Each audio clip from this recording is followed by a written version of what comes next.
Jacob & Co. Chiron Super Sport. Wow, now that is a good spec. So although it's tough to see, all the Jacob & Co. logos are stitched into the headrest of the seats. You can see the blue and white exterior matches the blue and white interior. We're gonna get some driving action here as it pulls away from the crowds on 17 Mile. But it's a really good looking spec. And once again, I have to reiterate, the Super Sport is the best looking Chiron variant. And look at the crowds getting a full-on parade here.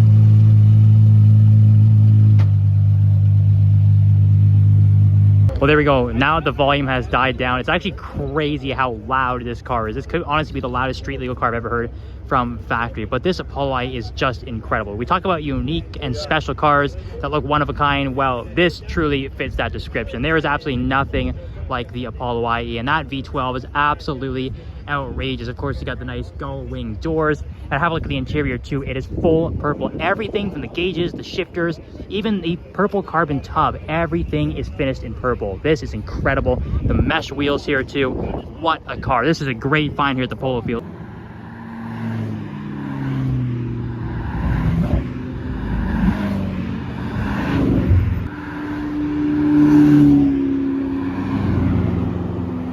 Well, look who's joined the party at Spanish Bay, everybody. We got Chris Singh and the Zonda Arrivederci, what they are calling the world's final Zonda. We'll see what happens. I know we've been saying that for a very long time, but hey, as we know of right now, this is the last one. You're looking at it right now. Apparently, it took years and years for them to build this. It's an original chassis. This is what I've heard. It's not like it's a ex-Zonda that's gone back and got the 760 treatment. This is fully original and a brand new car, brand new serial number. So that is a pretty cool little tidbit. I know we saw this back at the Quail, but now we're seeing it out in the flesh here in the public eye. It's honestly quite astonishing. We saw again, there's 3 different colors with the carbon fiber. You've got this white and gray styling through most of the body. All of the accents, like the headlight casings, the over fenders, and the roof, they're all finished in blue carbon.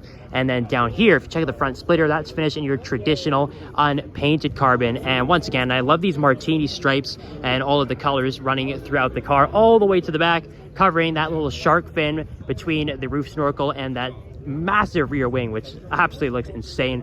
Now, we did see you could take the top off of the car. He's got it up right now with all the people around. The interior is a striking red, though. It really accents the car brilliantly. But look at all the people here. This is basically the kinds of crowds we saw at Quail yesterday, but now we have them at Spanish Bay surrounding the Zonda Arrivederci, and for good reason. Once again, the world's final Zonda. Well, there it is, guys. The brand new Bugatti Tourbillon, one of the stars of the show here at the Quail, the Chiron replacement, the new flagship hypercar from the French manufacturer. This thing's incredible. I'm gonna get as much detail as I possibly can here. So take a look at the back. It's still got classic Bugatti styling, but a very modern touch, as you can see. I absolutely love that they still kept the lines of the Chiron and the Veyron, just changed it just a little bit. The back is very Mistral-like. This very aggressive diffuser, I think, looks so good on this car. The main selling point, obviously, is a brand new engine for Bugatti. So they have ditched the W16, but thankfully it's still 16 cylinders. This one is a V16, naturally aspirated, but it does have hybrid assistance with Rimac battery parts. So there's a lot of new technology going on with this car, and there's so many other cool little details. I'll see if I can get around to the side there so we can have a look at the interior as well, but the doors are absolutely massive. I love this, the single wiper blade, and what's crazy is it's all carbon fiber here. That is something that, hey, maybe I didn't notice it on the Chirons or the Veyrons before, but to my knowledge, that is something new and just a cool little touch. But I really want to get to the inside as soon as we get a chance here. All right, here is the interior of the Tourbillon. It's absolutely incredible looking. Look at the gauges that sit just over the steering wheel, the speedometer, tachometer. Absolutely lovely looking car, but you can see it's still got that essence of a Veyron or a Chiron, just with new modern touches, yet some of it actually looks like retro styling as well. So there's a bit of a mismatch of all different kinds of design cues in here that look absolutely fantastic. Driving by here in downtown Monterey. Oh my. Oh my. Have a look at the spec. We saw it back at the Quail, but now we're seeing it on the road for the first time. White with the red accents.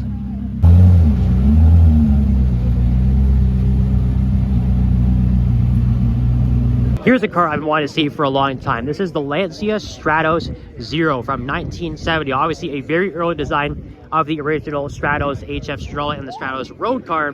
But obviously I think you can see the most interesting part of this car is this opening canopy mechanism and the steering wheel that sits upright, almost like a lorry or just a large delivery truck. But look at the seats. They're so low to the ground, it's almost like a bed inside. And you've got these little levers on the side. Look at they power the windows. It's just unbelievably cool. And there's really not much room inside this car. All you have besides like out of the side windows, these tiny little pieces of glass on the side door, sort of like the McLaren Senna, just much lower and a lot harder to see out of. So the Stratos Zero is easily one of the coolest cars you will ever see in your life. And just have a look at the back of this. It's unlike anything else you will ever see in the world. And you've almost like got a bit of Sesto Elemento going on back here as well, with everything exposed out of that rear bumper. And even the design on the back is just so wild and so interesting. A full green carbon P1 with the green wheels outside of RM Sotheby's. This is a car we're pretty familiar with. It is actually a Toronto car as of late, but looks like it's heading back to the auction block again.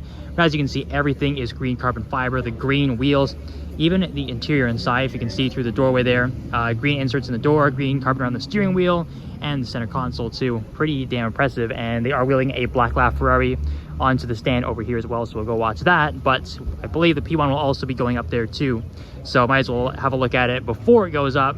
You guys can actually see the green carbon P1 in all its glory.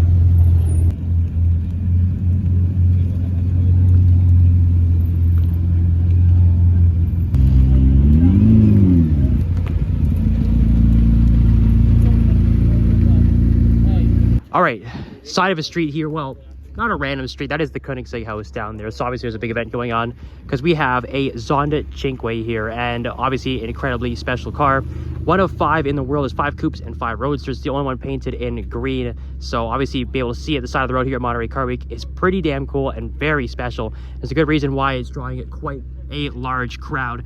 I don't want to get in anybody's photos or anything like that, but we can get a quick look at it.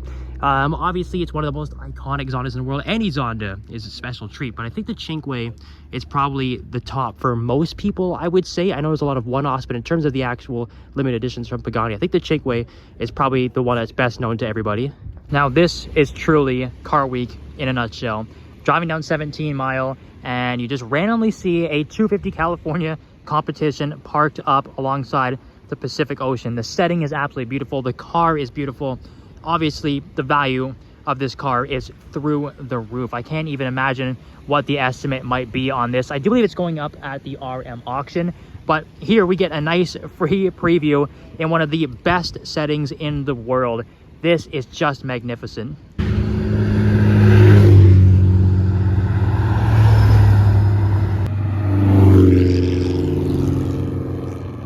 There it is, guys, the Mint F40. Again, one of one. Of course, all of the F40s from factory painted red, so this is, of course, is a respray. What was really cool to me and stands out, obviously, is blue seats and blue saw belts, and that really sticks out against the mint colored bodywork, which looks absolutely fantastic. We've seen some strange colored F40s. You remember back at Cavallino, we saw the blue one, and now we have the mint one. And personally, I think the mint might be my favorite of all the different colored F40s I have seen, but that is incredibly special, and there's a good reason why it's being modded by a ton of people.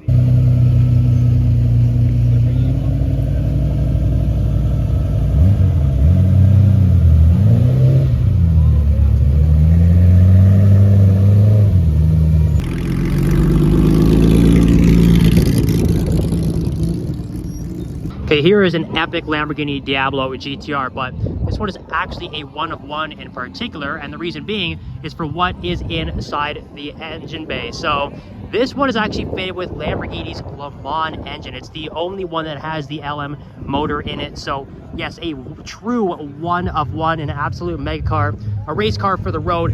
And have a look at the interior. That is absolutely beautiful. That tiny little suede Momo steering wheel, the gated shifter, and bucket seats, the major roll cage. It is epic.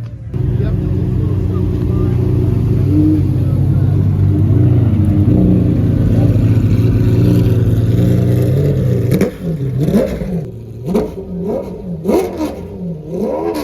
So now we have reached the McLaren F1. Now you guys will see why I said the F40 is my second favorite pick out of this class, because the McLaren F1, as we already know, is the GOAT. So we've got, once again, the road version and the race version over there. So obviously the F1 GTR is quite famous. It won Le Mans in its first try in 1995. Not that exact car, but it just in general, the F1 GTR, absolute legend, just like the road variant. This one here is XP4, so experimental prototype number 4 from the original McLaren factory cars. 106 chassis in total, and this one's finished in a striking blue on sort of a light, I would say, cream interior, just in immaculate condition, obviously, and just an absolute treat to see both the road and the race variants here side by side. And there is the F1 GTR in that FINA livery, just really iconic, guys. There's a standard version of this car, which we're looking at right now. There's also a long-tail GTR variant.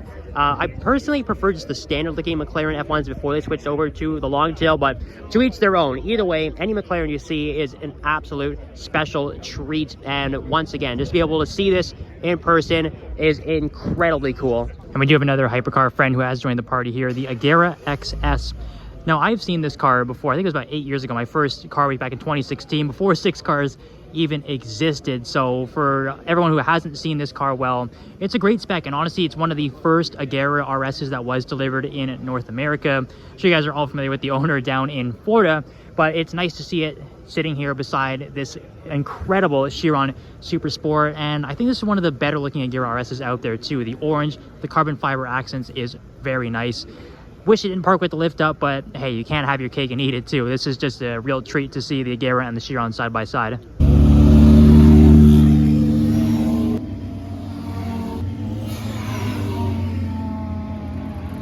Here we go, guys. Great find on 17 Mile today. We have a Koenigsegg Jesko Absolute. Now, saw this back at the meet in the OC, but of course sworn by people. It's a lot less these days in a Carmel, so we can get a better look at it. And obviously it's not the Jesko Attack, so it doesn't have that big wing. It's more streamlined, going for top speed. You can see the interior, full carbon fiber. It's still got a classic Koenigsegg look though, much like the Ageras and the Regeras, which we do have back here as well. I believe this is the world record car, actually, the one that actually did the top speed run in Nevada. Behind that we have a Regera 2.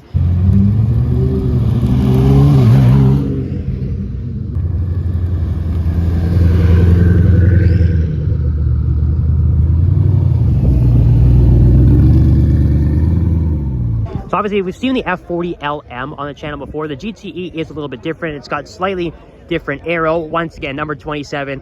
I already showed you guys what's on the wrist. That is the number that you want to have. That is the best one out there. But the GTE does have a slightly different wing from obviously the standard road car, as well as the LM and the 5-spoke Yankees. Hey, shout out to the JDM world. That's really good looking. Beside that, we have the EB110 Super Sport, and we have that EB110 race car we saw back on Thursday in the Pebble Beach Tour d'Elegance, rather, where all or most of the concourse cars drive on Highway 1. This is absolutely ludicrous. I can't begin to describe this to you guys. Finding a McLaren Formula 1 car just ditched in an underground parking garage in Monterey. This is absolutely insanity. I can't wrap my head around this. If you can tell by how shocked I am in my voice, but this is the 2006 MP421. So not a championship winning year for McLaren, but still a successful one where they did have multiple race victories. Now, the number 3, I believe, should be the car that was driven by none other than the Iceman himself, Kimi Räikkönen. If not, it was either Juan Pablo Montoya or Pedro de la Rosa. I think that was the season where they switched midway through. But either way, it's a McLaren Formula 1 car, guys, and this classic livery of the silver and the red accents is just so cool. I absolutely love this era and this design, this style of cars. It just, Oh my goodness, there's so many tiny little details to look at. Obviously, this is still when they were powered by the Mercedes power plants, which they've recently gone back to in the modern era of Formula One. But this, I mean, outside of the Marlboro livery, this is probably one of the more iconic McLaren liveries that you will see in, well, at least in the modern era or modern viewers. And my gosh, that is just incredible. I know I've said that many times, but I can't even describe to you guys how cool this is to just have this sitting in an underground parking garage staring at us with nothing else around it. Is absolutely amazing. Finally with an Alpha 8C too. About time we've seen one of these.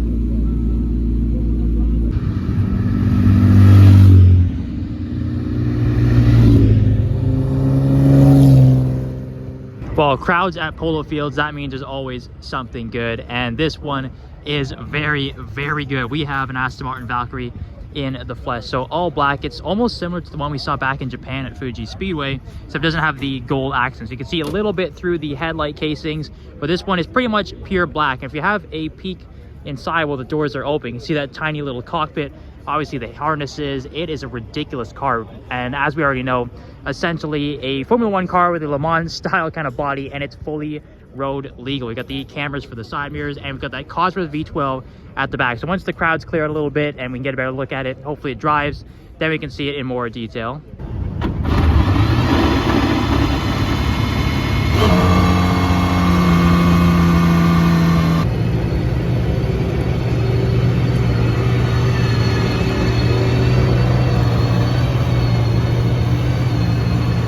Guys, we've been trying to find this car all week, and now here it is on the final day. The Bugatti Bolide, the extreme hypercar that is built for the track. Now, there's so many interesting things to look at. Right off the hop, though, these little X lights here are fantastic. I do love this spec. I believe it's an actual tribute to the Type 35. It's light blue with this dark red carbon fiber on the bottom, but there's so many interesting details we can look at with the car. These little louvers here, obviously the roof snorkel, you know I'm a big sucker for that. That's a fine taste with that one.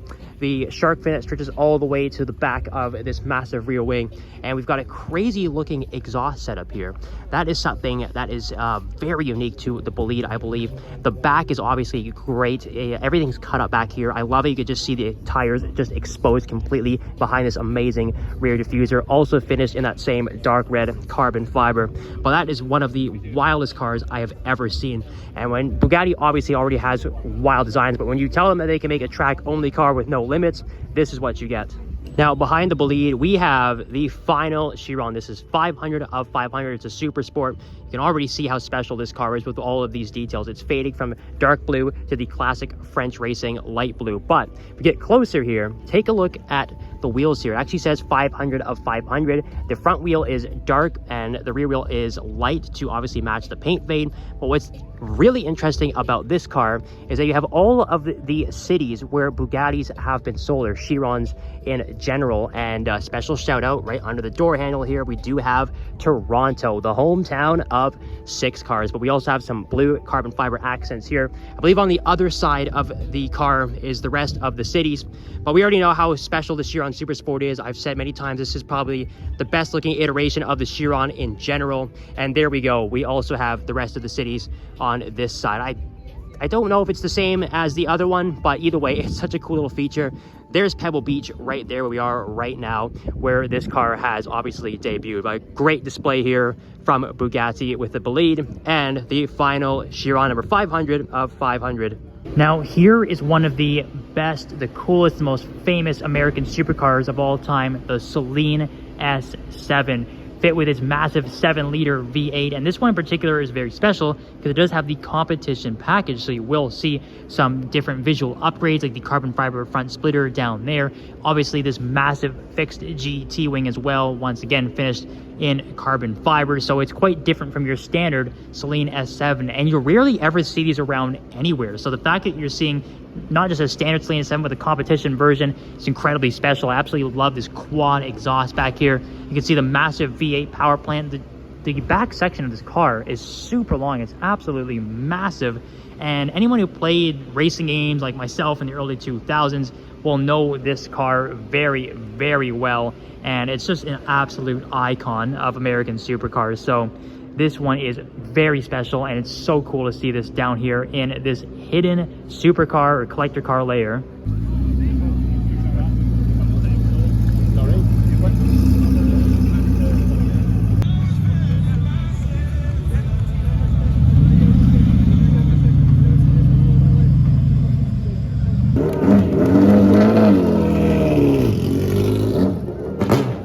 Hey guys, we also have another very interesting debut here, the Tunnel GT1, the 911 GT1 resto mod. Now, I know there was a spy shot of this thing seen at the LAX airport a while ago. Everybody was trying to figure out what it was, but now we know it is a resto mod 911 GT1, which is just absolutely insane to think about. What's interesting is it's built on, or it's going after the 993 look instead of the 996, which is the actual Strassen version. But this one does have the 993 style headlights. It has a very good looking period correct aero discs on it. I'll see if I can get around to the back and the interior to have a look at what's even powering this car and what it looks like on the inside. I would assume it's being built on a modern 911 chassis that's been very stretched, but let's go have a look. So have a look in the interior, guys. It's honestly, it's a bit of a mixture between race car and comfort, and I'm actually surprised there's a nice big screen across the dash there. It's not what I was expecting to see in this car. A lot of cool looking switches and a nice Alcantara steering wheel, but it does have a paddle shift gearbox, so I'd imagine it's a modern PDK. It does look like there is a flat 6 back there. It's kind of hard to tell what exactly the displacement is though, but man, look at the exhaust setup too. That is so cool looking. Obviously all carbon fiber. I don't know how many of these are actually going to build, but as they're folding the back down here, you can get a better look, and it definitely looks like the classic GT1. Those taillights that stretch all the way across. That is such an incredible looking car.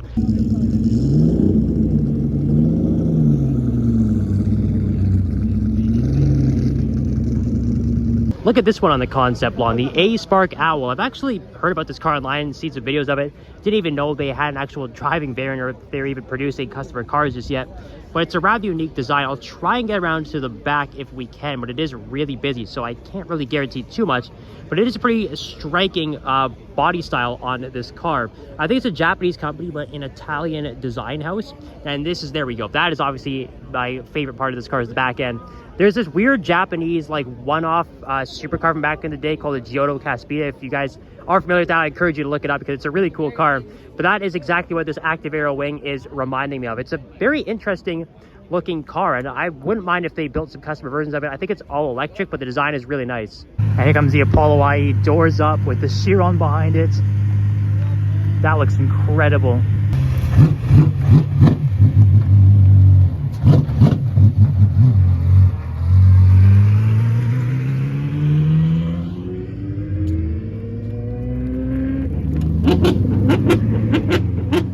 GTR. Oh.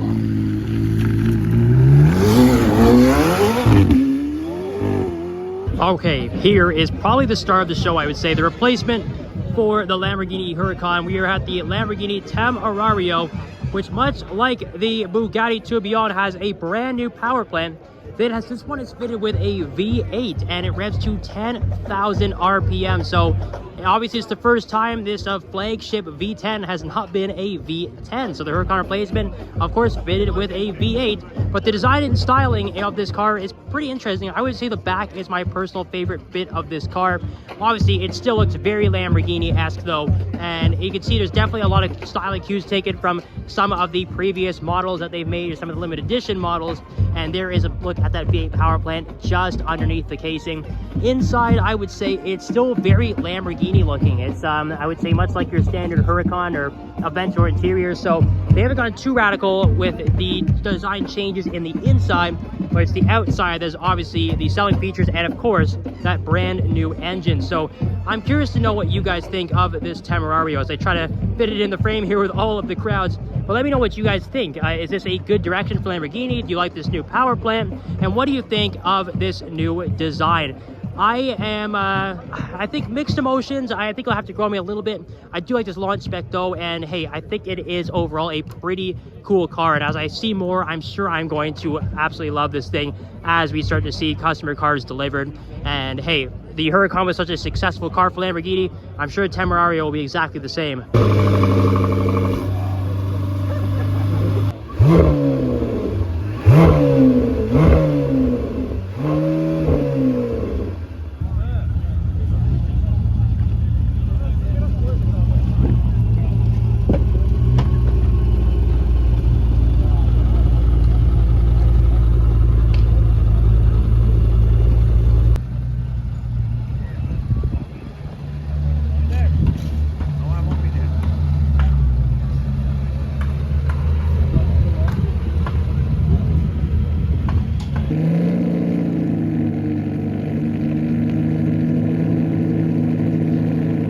Okay, obviously a few historic Ferrari racing cars here. The 250 Testarossa, which is a Le Mans winner, and one of the most iconic race cars, not just Ferraris, of all time. Absolutely beautiful and lovely design. Beside it, though, is probably the most famous of these classic Ferrari race cars, the 250 GTO. And what's wild about this Ferrari display is there's not one, there's actually two of them here in our presence. Now, the blue and yellow one is incredibly bold design. I really like it, actually. Obviously, you can see a lot of guys with their modern Ferraris get this similar heritage stripe on their cars. Now you can see what it's paying homage to, and this one does have blue seats as well, which a lot of classic Ferrari race cars actually have that feature.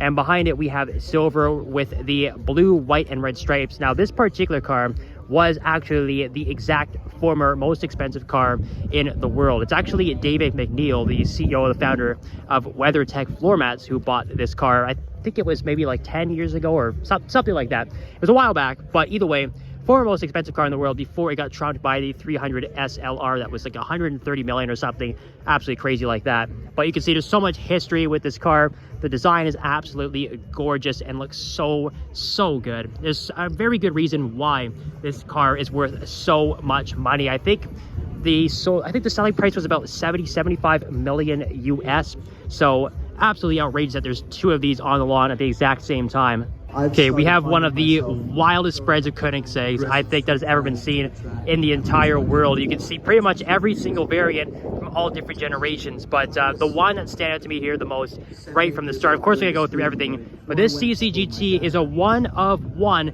the only race car that Koenigsegg has ever built. So to my knowledge, they were supposed to be building this for GT1 style racing, but of course those regulations and those rules were scrapped, times changed, and the CCGT never ended up racing, never really went into production. But there is one car, and here it is. And I'm sure you guys are pretty familiar with this from older video games. I think the old Forza Motorsports had this, but it's absolutely ridiculous. The fixed wing on it, it still has the classic style, like a CCX body though, which is really cool.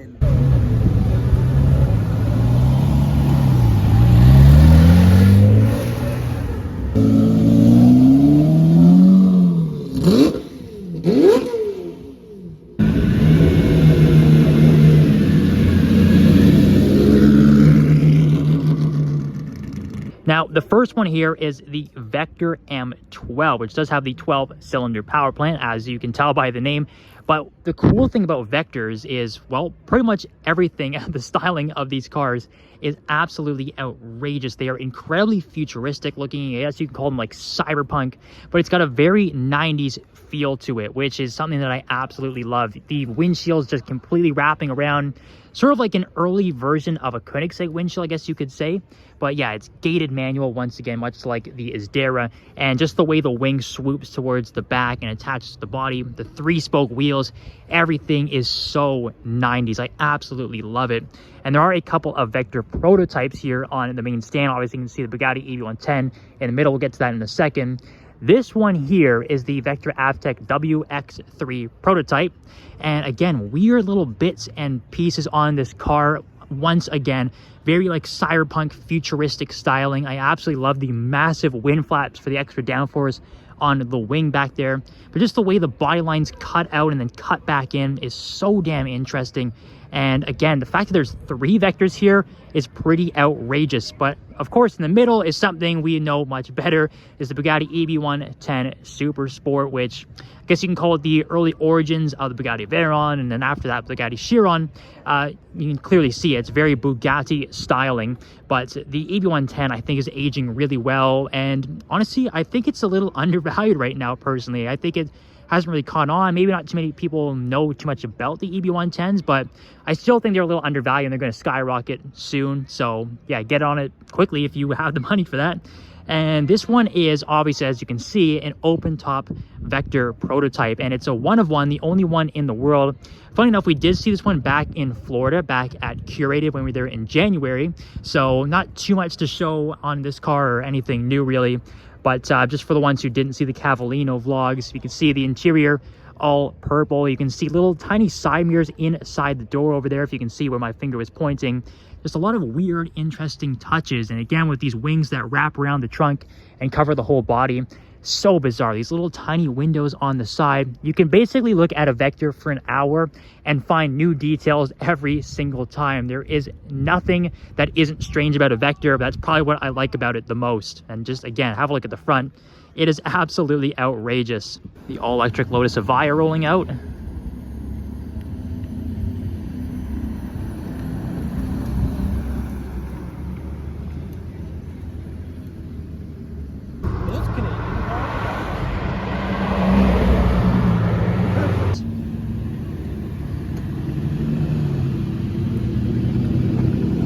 There goes the CLK GTR 250 Testarossa. There it is, guys, the newly revealed C8 Corvette ZR1, the beast with over 1,000 horsepower from a V8. The fact that Corvette is selling a road legal, production ready 1,000 horsepower Corvette to me is absolute insanity. I mean, for them to get this much power out of this engine from factory is totally ridiculous. Full carbon fiber wheels, the carbon fiber front splitter and fascia is obviously a huge upgrade over the standard Stingray and the Z06. Look at the size of this rear wing too, my goodness. Look, every time you think that Corvette is just producing the faster cars and they can't top themselves, they always come out with something crazier. And I don't know what you guys feel about the mid-engine designs. I know it's been like hotly contested ever since the C8 came out. Personally, I think it looks fantastic, and this ZR1 is an absolute behemoth. And again, these more carbon fiber accents with all of this added cooling needed for all of that horsepower in there. That is just insanity. Once again, I really just am totally shocked they've squeezed that much power out of this car. It's seriously impressive. Now, this is really cool, and a car that I didn't even know was being unveiled. This is the Maserati MC20 GT2 Stradale. So we have an MC Extrema beside us, but this one is based on the Maserati MC20 GT2 race car. So basically, this is like a Huracan STO. It's a homologated race car. And I think my favorite part about it is these bucket seats. They are some of the most extreme ones I have ever seen. The rest of the interior is very Maserati MC20, what you would expect. I love the door pulls on the side just to open the doors, everything to reduce weight. So yeah, this is kind of an unexpected one for me. I love the launch spec too, the sort of dark blue that shifts to purple in the light. It's a great looking car. It's nice to see Maserati making interesting stuff again, and things that are obviously bred for the racetrack and built for the road. The little swan neck wing is a great addition too, but I can't wait to see this on the road. This is such a cool looking car. Just another glimpse of that interior because it is so damn impressive.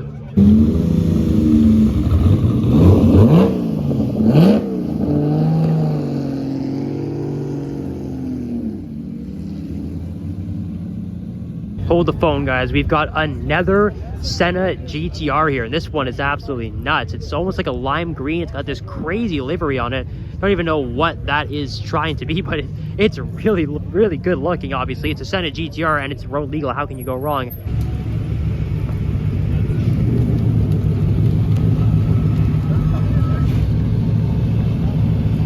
Zonda Nero, a one of one. I guess you could say pretty much every Zonda is technically a one of one. They're all so different from each other, so many different variations, but all black and no exposed carbon fiber on the body paintwork, which is pretty interesting. Most of them these days are exposed carbon. Little tiny details, obviously the Cinque intakes, this little tiny, I guess you call it a mini shark fin, doesn't connect all the way back to the wing. Obviously, the one thing I do really love about the Zonda Nero, though, aside from it being the all-black sinister look, is that it is a manual, and those are always cool to see. So understandably, there's a lot of people around it. It is a Zonda after all, so it's kind of hard to get too up close to it, but there we go. Have a front look at the Zonda Nero. It is just beautiful. It never, ever gets old seeing a road legal Zonda out in the wild. This is one that we've never seen before. It's new to the channel, and I gotta say, the spec is absolutely immaculate. Got the Monza SP2 with the helmets on. How cool is that? Looks like Daft Punk driving the car. Whoa. So here it is, guys, at the Ferrari, I guess we'll call it the display here at Pebble Beach. This will be the main star of the show because it is the brand new flagship 12-cylinder Grand Tourer, the 12 Cylindri. I think it's pretty easy for you guys to tell what this is really paying homage to with its design, especially with this black strip that goes right across the front. It's obviously paying homage to the original 365 GTB4 Daytona with that fastback design and the incredibly long hood to fit that V12 inside of it. So what's interesting as well is they've debuted the coupe and the convertible at the exact same time. Usually the Spider variant comes afterwards or a year after the coupe, but this time they've done both at once. So you get a side-by-side look at if you like the coupe or the detachable hardtop more. And personally, I would probably take the detachable hardtop in this scenario because it actually doesn't interfere with the lines too much.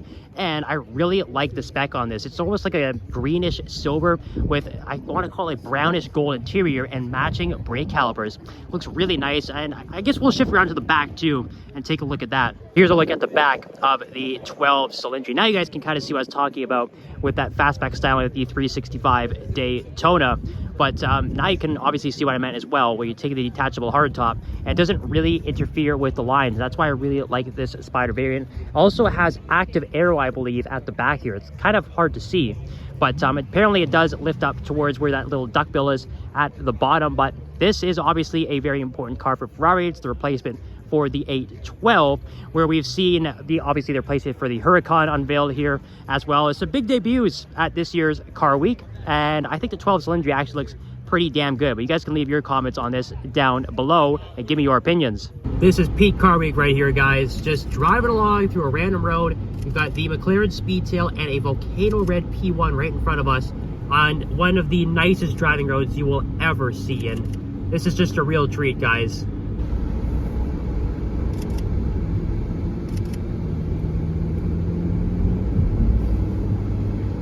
And we got a random Jesko just ditched at the side of the road. What is going on here, guys? A little bit more, right there. That's signal.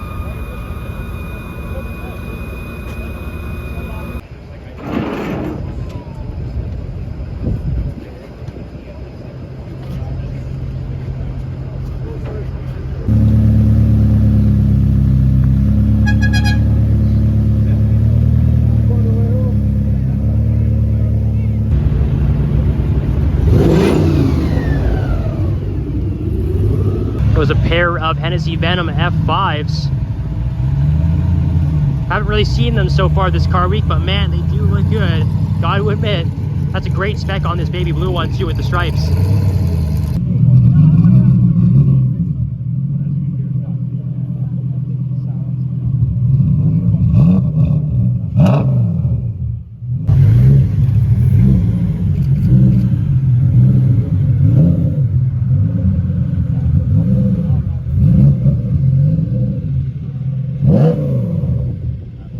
You're waiting for one more car to come off of this amazing trailer full of incredibly rare cars. But just as we're waiting for that last one to come off, just want to show you a quick close-up of the Ford Shelby Cobra concept.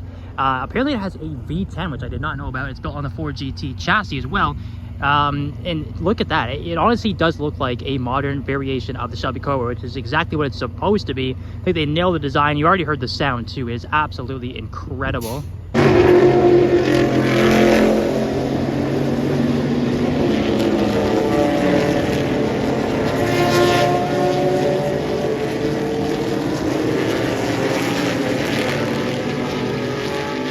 Okay, resto mods have become quite a big deal in recent years, and the latest one to get the treatment is this Ferrari 355. I believe it's Evoluto Auto who does this.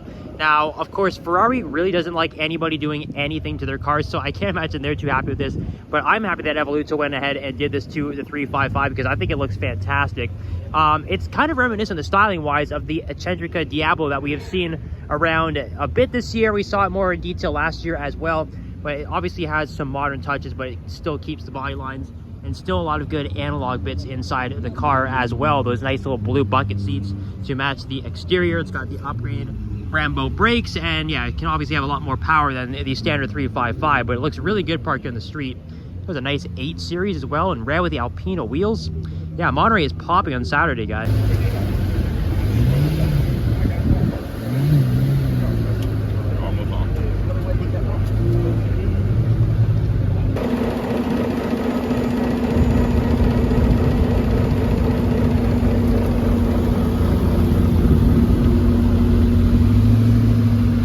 There's the new M5 Touring and new M5 Sedan, some of the heaviest cars on the planet. Okay, for my JDM fans, this one kind of blindsided me as well. I didn't even know they were going to release this. This is the Integra HRC prototype. So this would sit obviously above the Type S. I don't know if they've added any more power to it, but there's a ton of weight reduction done to this. It's finished in a very famous painty Indy pearl yellow. It's very reminiscent of the old DC2 and DC5 Integra Type bars, just with a lot more arrows. You can see some carbon fiber on that new front splitters. Looks like there's some new lightweight wheels. We've got HRC branded Brembo brakes, yellow to match the exterior paint. This one, of course, you already know, it's a manual, guys. It's got HRC Recaro bucket seats. The interior, the back seats are completely ripped out. We got a nice roll bar back there, and we've got this massive fixed GT wing in carbon fiber. So I don't even know if they will end up producing this or selling this to customers, but I really hope they do, because this looks absolutely epic. And the fact that you could get it above the Integra Type S, and it's even better than that variant, which is already really good, that's a really cool car from Acura.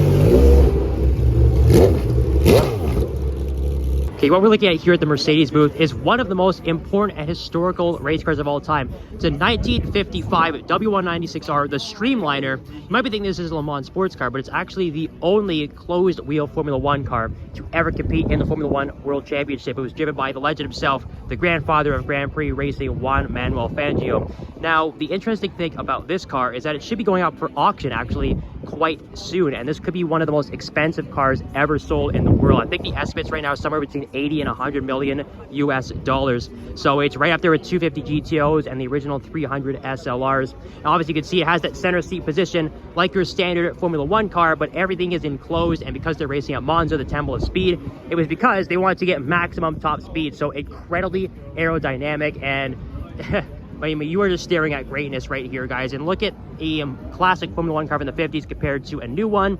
Basically looks like a road car. It's just a seat and a steering wheel and a shifter. That's all you get. But that is just incredible to be standing in front of this car. I'll try and get a back angle here for you guys as well. It's absolutely remarkable. That's all I have to say. Obviously, we have a Bugatti Chiron Super Sport back here. I say obviously because it just seems like we'd be out of place if we didn't have a Chiron in this auction, or at least a couple of them. But Chiron Super Sport, again, probably my favorite variant of the Chirons with the long tail. We have a very rare Aston Martin V12 Zagato, which looks fantastic and extremely rare. You hardly ever see these anywhere, and I love the color on it too. So that's really cool. We have a classic Bugatti. We have a 993 GT2 Club Sport with the factory wide body, which is just epic and absolutely so cool to see. There's a lot of replicas and tributes out there floating around, but this, of course, is a genuine 993 GT2. And we have a Spiker C8 La Violette, which is one of the most interesting, quirky, and cool cars you'll ever see, with a great paint job on it. This green that shifts through the light, it's a bit of yellow in it, is awesome. We got the brushed aluminum finish on the mirrors, the roof intake, the trim around the roof, these tiny little windows with the sort of, I guess you can call it a yacht or a ship steering wheel. Just one of the most unique and interesting cars you will ever see. And even the doors, there's actually a little button inside the mirror there, if you can see it right where my finger is pointing there. That's actually how you open the door, so a bit of a hidden handle. So that is another cool and quirky feature that just makes the Spiker so unique. EV110 race car. The Bizzarini.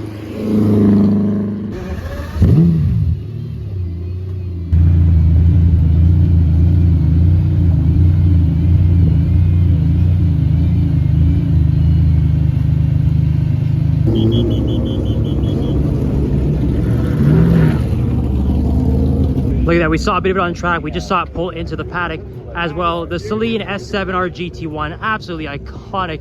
Probably one of my favorite race cars of all time, to be honest. It's so rare to see them these days, so obviously this is another reason why the Rolex reunion is one of the coolest events on earth. And beside that, two more legendary American racers. We've got the Esperante GTR1, again from the GT1 class. Beside it is the road version of it, painted in this crazy green and yellow flip paint. To my knowledge, the only road version of the Esperante GTR1 in existence. This is something that I had no idea was even going to be here. So it's always going to get surprises at these kinds of events, and this is a mega one at that. I want to show you guys inside the Panos GTR1 street car quickly. We have a lucky opportunity to have a look. It's pretty much got these side sills just like the race car, but obviously just a few more gauges, just a bit more knobs and buttons. But other than that, it's just a full-blown race car for the road. So the only one that's homologated for road use, and it's essentially just the race car without the extra aero work. That's really it. And the fact that they painted in this like green and yellow flip paint too is pretty damn bold. So again, no idea this is going to be here. A wonderful treat.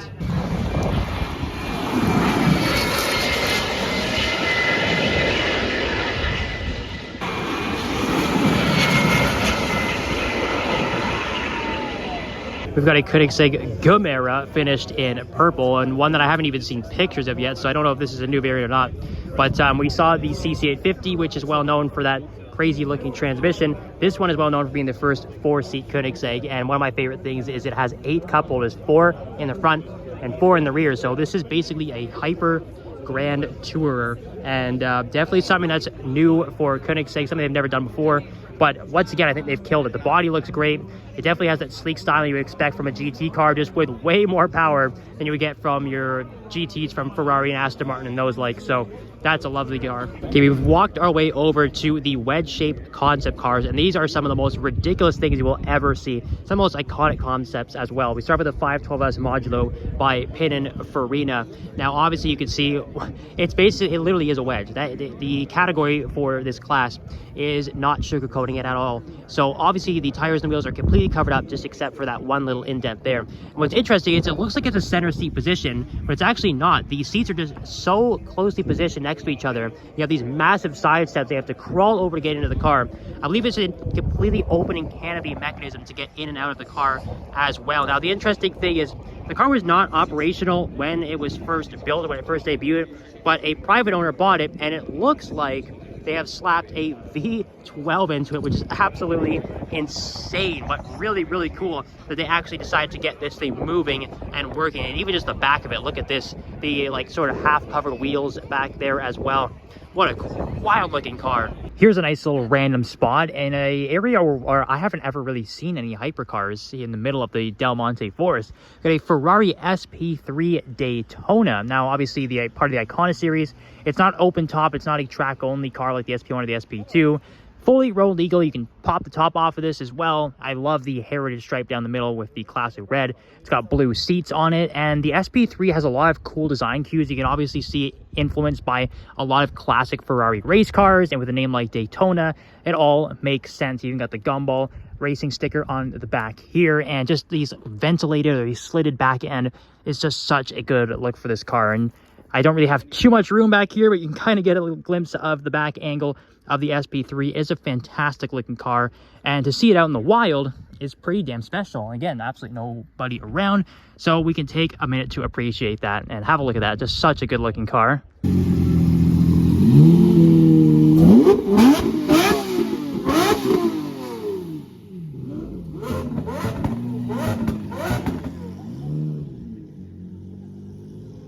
With a 16.4 being unloaded on a trailer out of nowhere. So I guess not being unloaded just yet, but it's a great spec. White with the blue two-tone. It's a classic 16.4, no special edition or anything like that. And man, these OG Veyrons are so good. It's always nice to see a new one. And I don't think we saw this one last year or any previous year either. So there we go, another Veyron for the channel.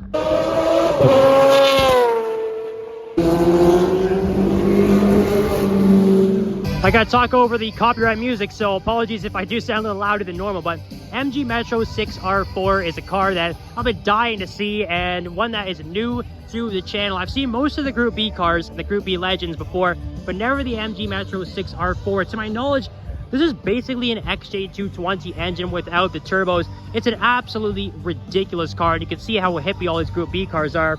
And just take a look at the 205 Turbo 16 as well. Again, much like the Audi, one of the most well-known Group B cars in existence. And what's my favorite part of the Turbo 16 is that huge wing that wraps around the roof and covers the entire back end of the car.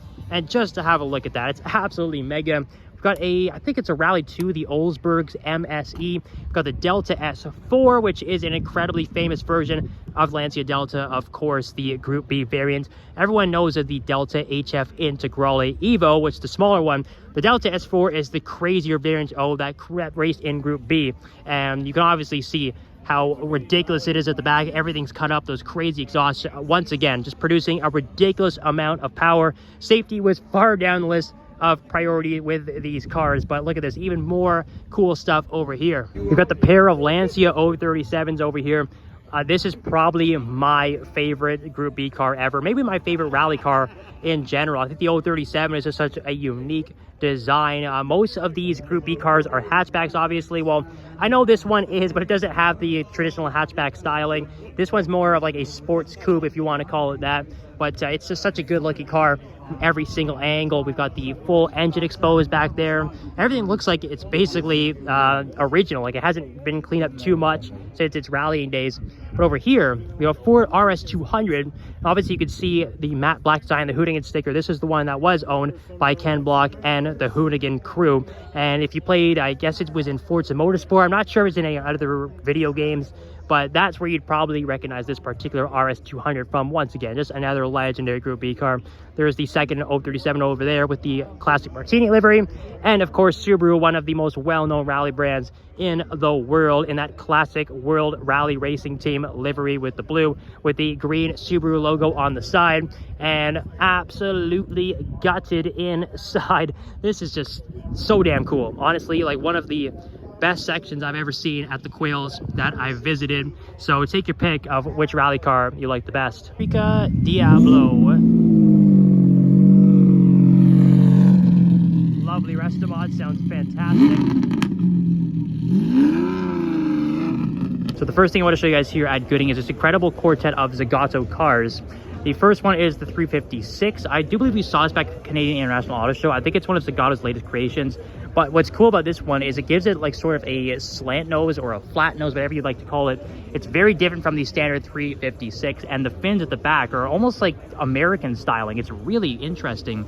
Here is the 550 GTZ Ricchetta. Now, this one is quite interesting because I know it's called a 550. I actually think it might be based on a 575. It's a bit strange, this one, but it's incredible, the design and just the way Zagato has reshaped this car. And I do believe that Ferrari sort of didn't want them to do this. There's a bit of a history with it, but either way, it's here in the flesh, and it looks nothing like a standard 550 or 575. It's really its own unique creation. It's so damn cool. Beside it, it might be my personal favorite out of all these, the Alfa Romeo TZ3. So you guys know that Giulia TZ1 and TZ2 are incredibly famous cars from the 60s, but the TZ3 is a brand new creation from Zagato, and what's interesting about this is actually based on a Dodge Viper. So it has that massive, I believe it's 8-liter V10 under the hood, and of course sounds like a Dodge Viper and looks incredible. It still has sort of classic Alfa Romeo styling.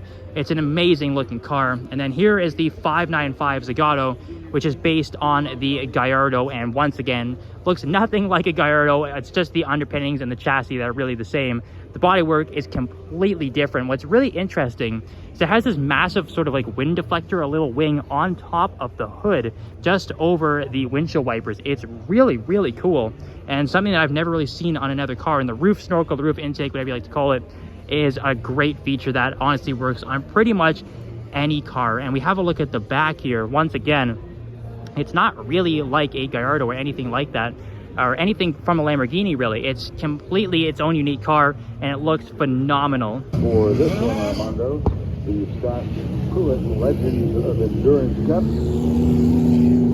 Great group of cars.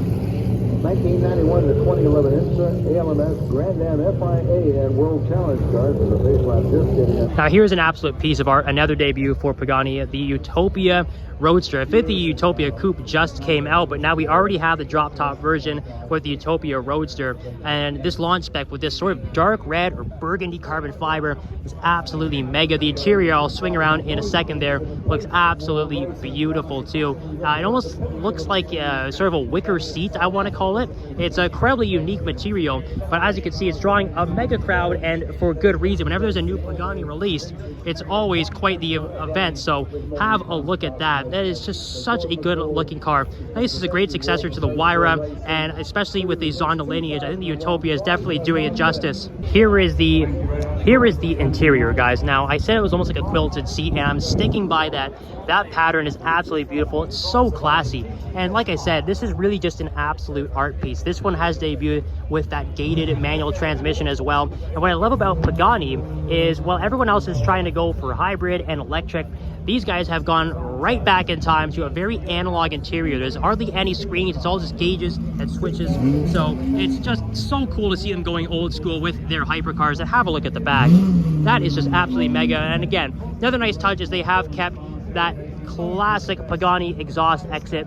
Just absolutely beautiful. I love the rear wing style too, with the holes on the bottom, and it sort of just draws comparisons to both the Zonda and the Huayra. So another home run from Horatio. One of my personal favorite Ferrari race cars, the 333 SP Evolution. So it raced in many different series around the world. It was at Le Mans, it was in IMSA here in North America. And I think this Momo livery is fairly well known too. I think this particular car was in old Forza Motorsport games, so I'm sure many of you guys will recognize it. It's just one of the craziest sounding race cars ever built. That screaming V12 sounds so damn good, and I just love this sort of styling of these late 90s Le Mans prototypes too. There goes the new coach-built Touring Superleggera.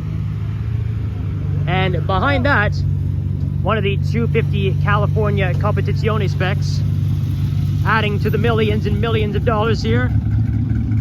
Oh my goodness. And lo and behold, I was just saying, we haven't had too many A12 comps. There's actually two more here now parked outside of Spanish Bay. We've got this beautiful dark red one with the light red accents. That's a great looking car, similar to one we actually saw back at Cavallino Classic. I'm not sure if it's the exact same car. Here is the other one. It's a light blue. I'm not even sure what the exact Ferrari color code is for this one, but it looks really good against the yellow accents. And what's cool is the yellow stripes go all the way through the interior. You can sort of see a yellow stripe through the seat and the yellow bands on the steering wheel. It looks like it has blue seats too to match. And what's really cool as well is these painted the rear, I guess you call it duckbill spoiler, in that bright yellow. It's pretty contrasting, but honestly I think it works. It pops really nicely against the blue, and this is a really cool and unique spec, and one that I have not even seen pictures of before. So that's another great find here at Spanish. And of course we still have the P1 HDK and the Diablo SC30 parked there because, well, it's car week. They're never gonna leave. Another one. Shouts out DJ Khaled. This one is some matte or satin blue with gold accents. Wow. Here, the super quick air jacks just went up on the T50S and Niki Lauda as well. So now the door is open and not too much of a crowd. Just a quick peek inside the interior so you guys can see that center seat position.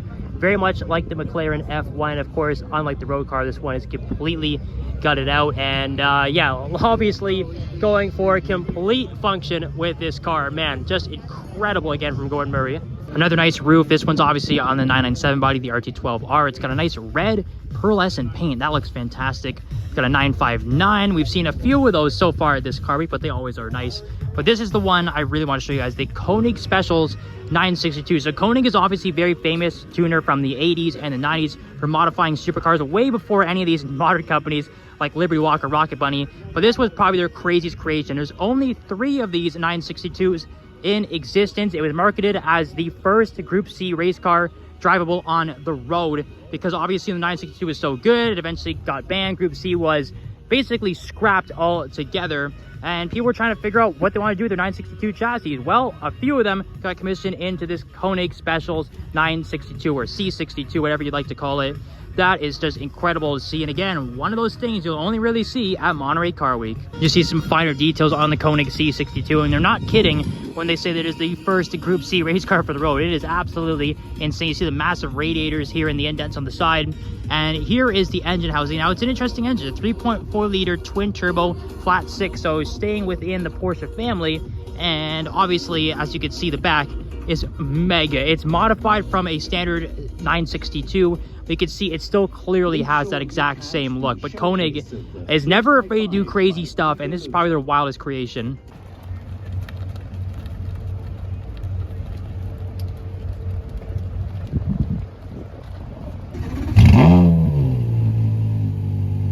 Two final parking lot finds here at Laguna Seca, just as we're leaving. A black and gold Singer DLS. This is the wide body one developed with Williams, the crazy variant, multi-million-dollar 911 resto mod. Just have a look at all the gold accents here, all through the intakes, the door handles, the striping on the side, goes all through the interior as well. It's on the steering wheel, it's on the gauges. Absolutely remarkable. And then in front of it, look at that. We saw this back at the Quail, but can you ever really get tired of seeing just a casual EB110 ditch in a random parking lot? That is just, oh man, absolutely incredible. And the dark red color suits it so well. It's not the Super Sport, it doesn't have the rear wing or anything like that, but it's just such a good looking car. So incredibly rare these days, absolutely great to see it. Here's that green piece that we saw from a distance back at Casa Ferrari the other night. Now we can actually see it up close here in the Quail overflow parking lot. It's like a greenish yellow. It's a pretty interesting looking color, and it's got like a light brown interior. What's cool is it's got a matching green stripe that goes all the way through the interior, right through the seats up to the headrest with a green prancing horse. So really, I would say a one-off spec, and that's pretty bold. Got a red LaFerrari Aperta, and one I don't think we've seen before, so that's always nice. And don't know if they all have this, but the red trim around the wheels is something that I'm not too familiar with seeing on LaFerrari Aperta, so I'll have to double check that. But yeah, other than that, it's a pretty basic spec, but hey, LaFerrari Aperta is pretty damn cool. We have the SP3 Daytona over there as well. Look at Toronto Supercar spotting in that crouching tiger stance. This is the one we did see like late last night in Carmel, so it's kind of hard to see the spec. Now you can see it in the daylight, that beautiful dark red with the blue stripes and gold wheels, which is something that couldn't even really see at night. And obviously you can pop the top off this one, which he did, and that's nice under the sun. The blue seats with the red striping. There's a great little deal. We've got another Fly Saudia Williams over there, but here we have the Toyota GTP Eagle Mark III. So just another iconic late 90s IMSA race car here, and I would say maybe one of the best looking ones ever built too. And it's got that classic TRD livery with the red, orange, and yellow. There's so many different little accents you could look at this car. The massive canards at the front, all the way to that giant, almost like double-decker rear wing. It's a true one-of-a-kind car, you'd have to say. And I would honestly say definitely one of the best looking ones out there. Boom, we've got an LFA, everybody. Ladies and gentlemen, we found one. It took a long time at this car week. We do have one. It looks like it is red, so pretty rare color for this car, but check it out. This guy wasn't afraid to go and change the wheel. It's got BBS LMs on it. Oh, that's a good street spot here. Nighttime Carmel.